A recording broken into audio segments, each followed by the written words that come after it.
Número 8. O golpe do veterano sem teto no GoFundMe. Em 2017, uma campanha no GoFundMe perto da Interstate 95, nos arredores de Filadélfia, afirmou que um veterano militar sem teto dos Estados Unidos, Johnny Bobbitt Jr., deu seus últimos $20 a Kate McClure quando o marcador de gasolina do carro dela ficou no vazio. McClure e seu namorado, Mark D'Amico, transformaram essa história de um estranho ajudando uma motorista parada na estrada em uma vaquinha nacional, e a página de doações do GoFundMe arrecadou mais de $400 mil de milhares de doadores em todos os Estados Unidos, muitos contribuindo pelo celular. O mecanismo era brutalmente simples: um pequeno gesto de bondade, uma plataforma criada para confiança instantânea, mãos prontas para doar pelo smartphone e um público disposto a premiar a decência assim que ela aparecia na tela de uma história viral. Mas em 2018 e 2019, promotores de New Jersey disseram no tribunal que partes essenciais da história eram falsas, e os procedimentos na corte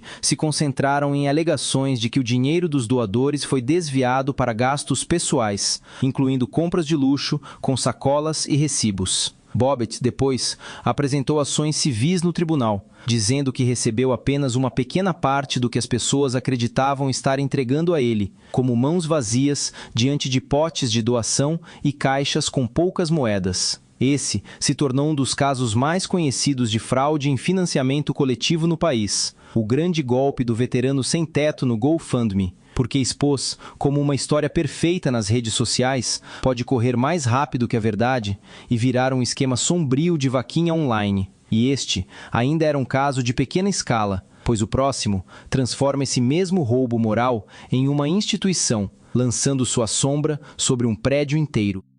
Número 7. Sede Nacional da Vietnã. Com sede em Rockford, Illinois, e fundada em 1984 por veteranos da Guerra do Vietnã, essa instituição se apresentava como uma rede nacional de apoio para pedido de benefícios, ajuda médica, estresse pós-traumático e serviços comunitários. O que a tornava perigosa não era uma única história falsa, mas uma estrutura durável, uma causa de veteranos transformada em máquina de arrecadação. Em 29 de março de 2017, a Federal Trade Commission e 24 estados anunciaram uma ação conjunta contra a Vietnam National Headquarters Incorporated, alegando que seus telemarketers induziam doadores ao erro ao dizer que as contribuições apoiariam programas locais para veteranos. Os reguladores disseram que cerca de 85% das doações iam para arrecadadores profissionais pagos, enquanto menos de 5% chegava aos programas de caridade. Essa diferença é o centro de todo o caso. Em novembro de 2017, um tribunal federal proibiu de forma permanente a organização de solicitar contribuições de caridade e determinou sua dissolução. É aqui que o padrão se consolida, porque, quando uma causa pode ser reduzida a um roteiro e a uma lista de contatos, o crachá da abordagem pode mudar e o dano continua avançando.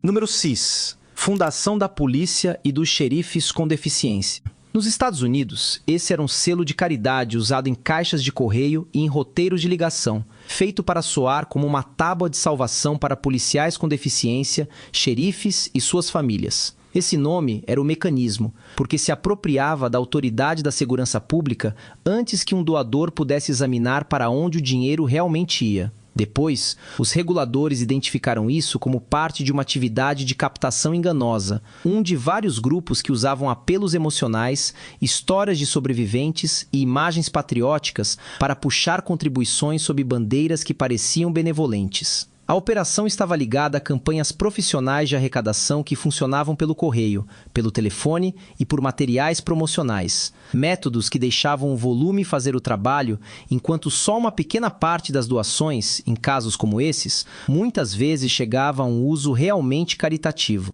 Na década de 2010, os escritórios estaduais de fiscalização de caridades e as agências de proteção ao consumidor já não tratavam isso como reclamações isoladas. Eles estavam seguindo padrões, os mesmos roteiros, as mesmas fachadas, o mesmo modelo de negócio escondido por trás de causas diferentes. E é isso que torna este caso mais pesado, porque a fraude está ficando mais eficiente, mais portátil, e no próximo caso, ela estreita ainda mais o alvo.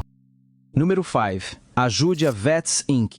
Esta era uma instituição de caridade para veteranos à Flórida, atuando na região de Orlando, com o horizonte de Orlando, Flórida ao fundo, e desde pelo menos 2014 até 2017, ela pedia dinheiro em todo o país por arrecadação telefônica, mala direta com envelopes de caridade e sites. A promessa era simples: veteranos feridos e com deficiência receberiam ajuda, como um veterano cadeirante em casa ou alguém em reabilitação com uma prótese na perna. Reguladores do governo, reunidos em uma mesa, disseram que o dinheiro acabou indo para outro lugar. Em 19 de julho de 2018, a FTC, no prédio da Federal Trade Commission, e 6 estados, Flórida, Califórnia, Maryland, Minnesota, Ohio e Oregon, anunciaram uma ação de fiscalização contra Neil Paul W. Paulson Sr. e a entidade que ele comandava, com o nome e o logo Help the Vets. Segundo o processo, a organização arrecadou mais de 20 milhões de dólares, muitas vezes por atendentes em call centers de arrecadação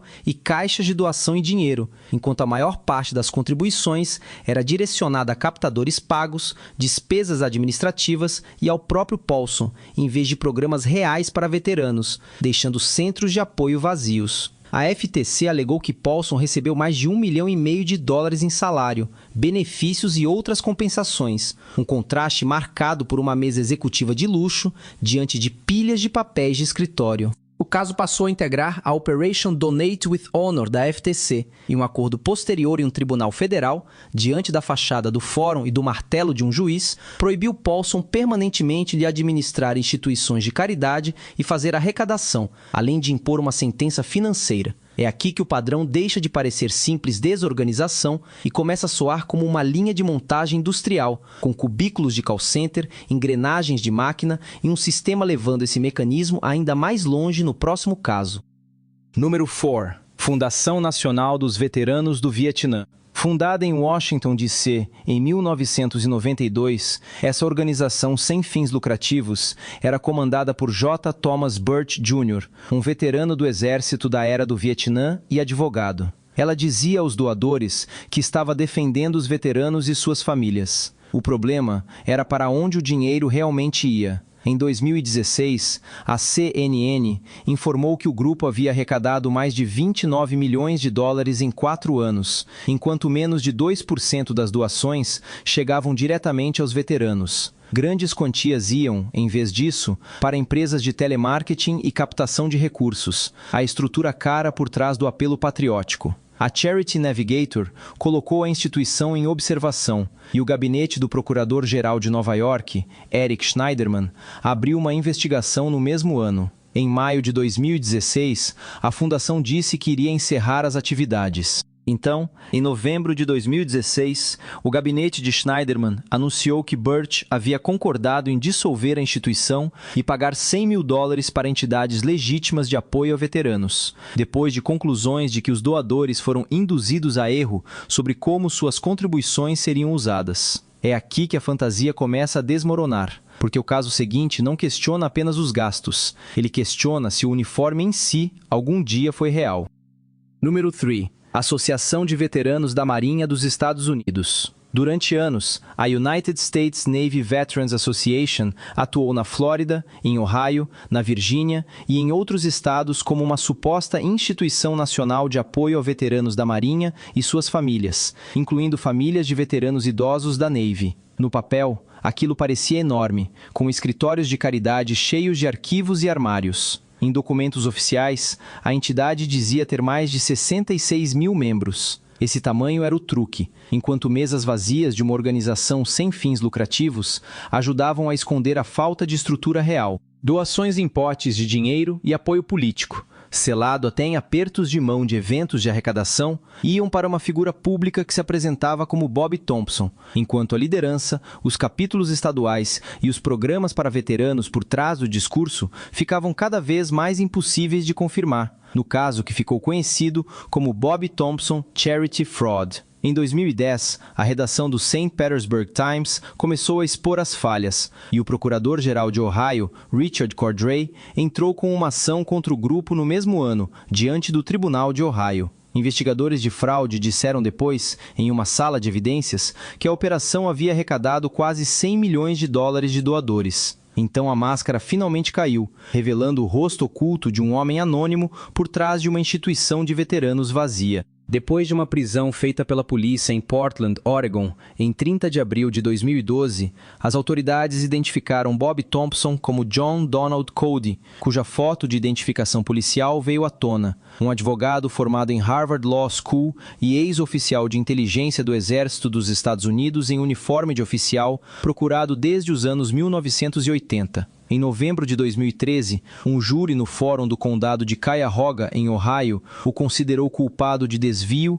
lavagem de dinheiro e fraude de identidade, com sua silhueta de réu diante do tribunal. Um mês depois, ao som simbólico do martelo do juiz na sentença, ele recebeu uma pena de 28 anos de prisão atrás de grades vazias de uma cela. E mesmo essa escala não é o limite, porque o próximo caso transforma a enganação em massa em uma indústria, com silhuetas de uma rede anônima de fraude e grandes centrais de atendimento cheias de baias.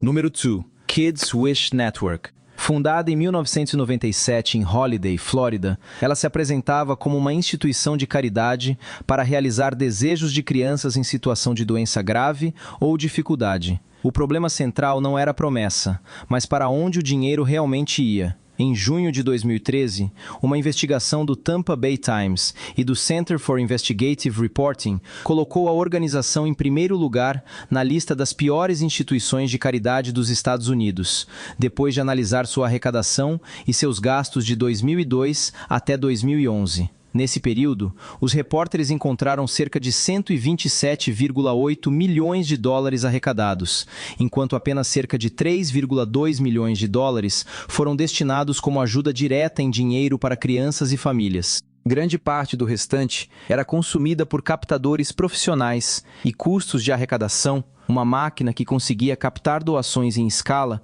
enquanto entregava relativamente pouca ajuda direta. O Kids Wish Network contestou as críticas e continuou operando, mas a atenção não surgiu do nada, e tampouco a confusão com a muito mais conhecida Make-A-Wish Foundation, a organização separada de Phoenix, fundada em 1980. Quando uma instituição voltada para crianças doentes passa a ser lembrada por seus índices de arrecadação, o estrago já está feito. E o caso, no primeiro lugar, pega esse padrão e leva tudo ainda mais longe. Número 1. Fundo de Câncer da América Família Reynolds. Começou em Knoxville, Tennessee, onde uma charity incorporada em 1987 dizia que iria entregar dinheiro, remédios, suprimentos médicos e apoio direto a pessoas que enfrentavam o câncer. Em vez disso, os reguladores disseram que o dinheiro alimentava em grande parte a própria máquina, com arrecadadores profissionais, salários, bônus, viagens, veículos e benefícios para os bastidores da operação. Em 19 de maio de 2015, a Federal Trade Commission se uniu aos 50 estados e ao Distrito de Colômbia em um único caso, uma demonstração rara de força que mostra o quanto o engano já tinha se espalhado. A queixa nomeou 4 grupos ligados entre si: Cancer Fund of America, Cancer Support Services, Children's Cancer Fund of America e The Breast Cancer Society, e os descreveu como uma rede controlada pela família. De 2008 a 2012, os reguladores alegaram que a operação levantou mais de 187 milhões de dólares por meio de apelos enganosos. Rosie Perkins, ex-esposa do fundador, comandava uma das charities irmãs. James T. Reynolds II, o filho dele, dirigia outra. Em março de 2016, o Cancer Fund of America e o Cancer Support Services concordaram com a dissolução permanente, e James T. Reynolds Sr. foi impedido de fazer arrecadação para a charity e de administrar organizações sem fins lucrativos. Em primeiro lugar, a escala é o que importa. Isto não era uma charity quebrada, era um modelo de negócio usando uma faixa de apoio.